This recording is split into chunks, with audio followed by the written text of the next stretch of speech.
Hello and welcome, or welcome back to 78 Reflections. My name is Patty Elaine, and in this video, I'm going to be doing a first impressions. Well, it's not really a first impressions, let's be honest. I have actually worked with this deck for a while, but I'm going to do a bit of a reintroduction of myself to the deck because I've selected this deck to work with on my Decan Stroll.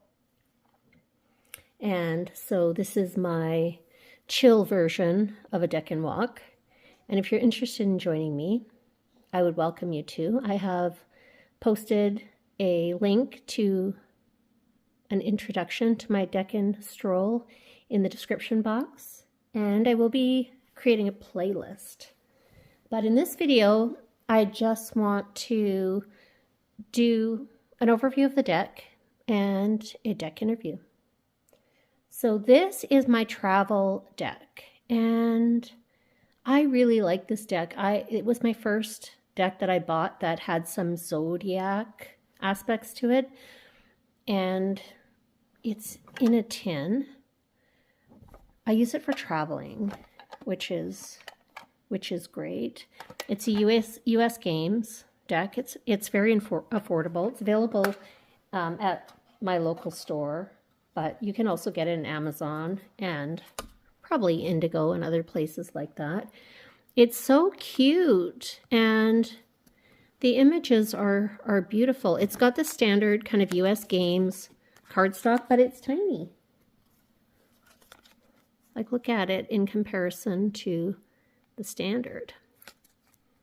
So, but it's got that same US games cardstock. I really like these cards.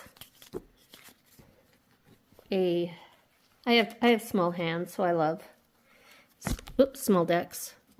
Sorry for bumping the camera there. Yeah, I'm a terrible shuffler. No need to provide me with feedback on shuffling, but it's a cute little deck. Whenever I travel, I take this with me. And I like working with it a lot. But I will say that I don't think I've truly had an appreciation for it. I read it, it reads like a Waite-Smith clone.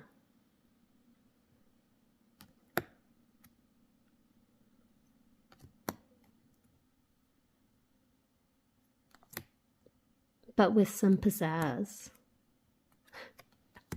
There's some really cute twists in this deck that I am here for.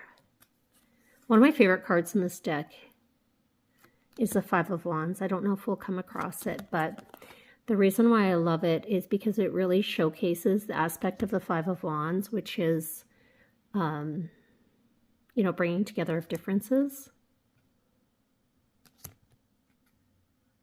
But yeah, it's a nice deck. It is glossy. And it does... Oh, there it is. Look at that Five of Wands.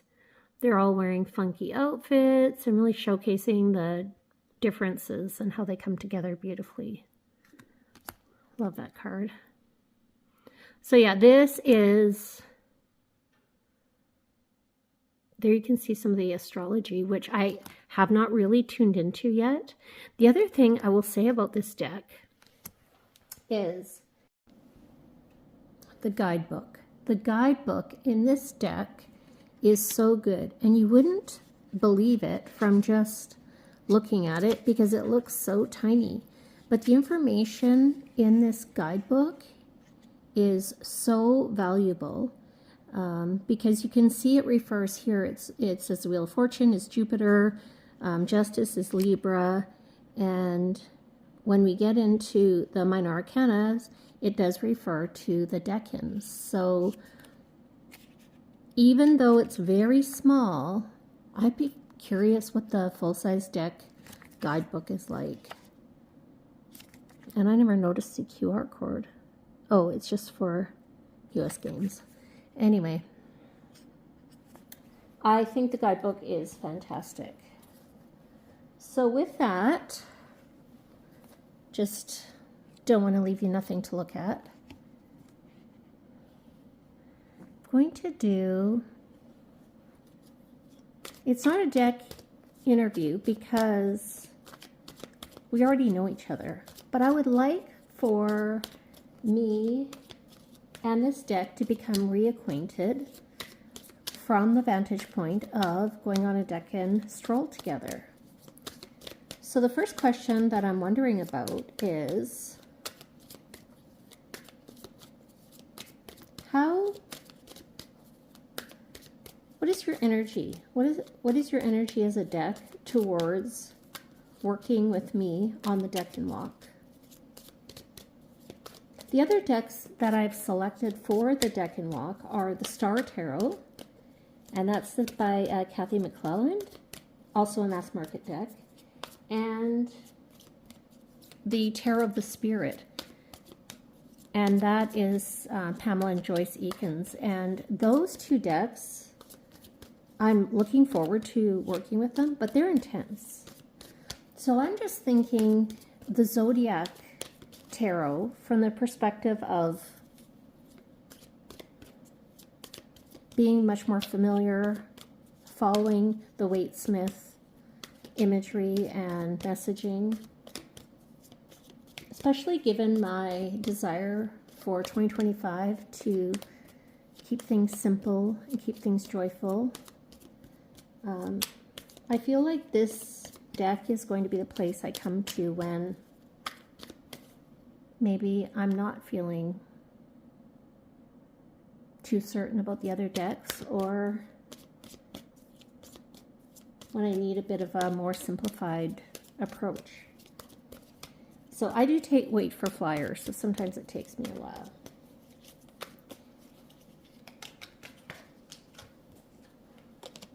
Okay, well, here we go.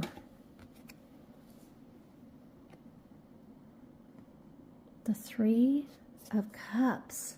How beautiful. One of my favorite cards, one of my favorite energies.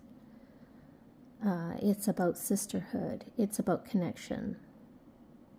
Let me read to you from the guidebook.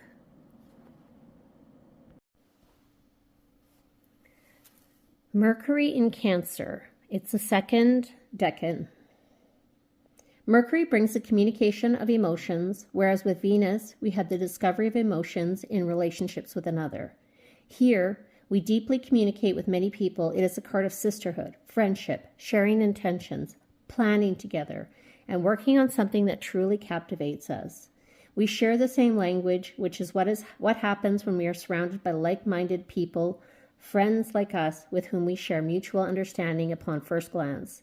It is a card related to abundance, the wealth that comes only from shared experience. And that is a beautiful card in relationship to this topic of us working together, because it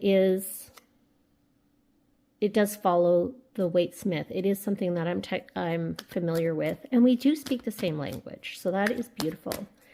Now I'm wondering what this deck's impression of me is going into the Decan walk. So that card represented its vibe, its energy going in. What is its impression of my energy or vibe going into the Decan walk? And I do wait for flyers, so if you're wondering what the holdup is, that's what it is. And we are feeling the love, another Cups card.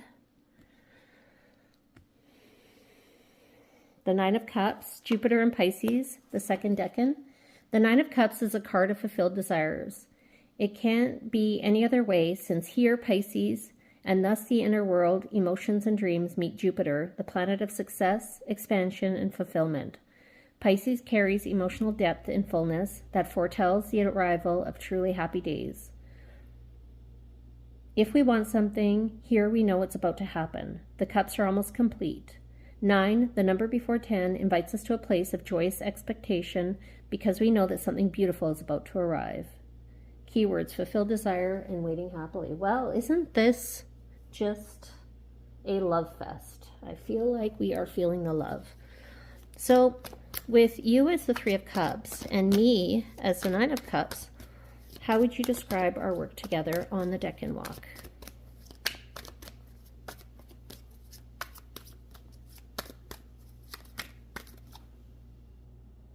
And the love keeps on giving.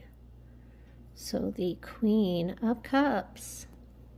Wow, this is so great. I'm so glad that we'll be working together. So the Queen of Cups is water of water. Queen of Cups is a manifestation of the soul of water. She can love unconditionally and is very sensitive and receptive and knows how to listen and heal through empathy. She is of pure heart and doesn't let herself be influenced by the judgments of those she encounters because she can see their soul. At the same time, however, she can feel overwhelmed by emotions if she does not learn to set clear boundaries to protect her heart. She is very empathetic and the true embodiment of maternal strength, ability to listen, healing, and unconditional love. So the Queen of Cups is very nurturing energy. And I do think that this deck, as I mentioned earlier, is going to be the deck that I go to when I need things to be simple and when I need things to be joyful. So I am very happy about this deck interview, and I hope that you have enjoyed this. It's not a first impressions, but I'll have to think of something to call this video. You'll know because I will have named it before you were able to watch it. But thank you for being here in this video. Please like it if you do, and subscribe if you would like to hear more from me. And I would love it if you would either join me on the Decan Stroll or join me for coffee and cards. I have that as another playlist. Until next time.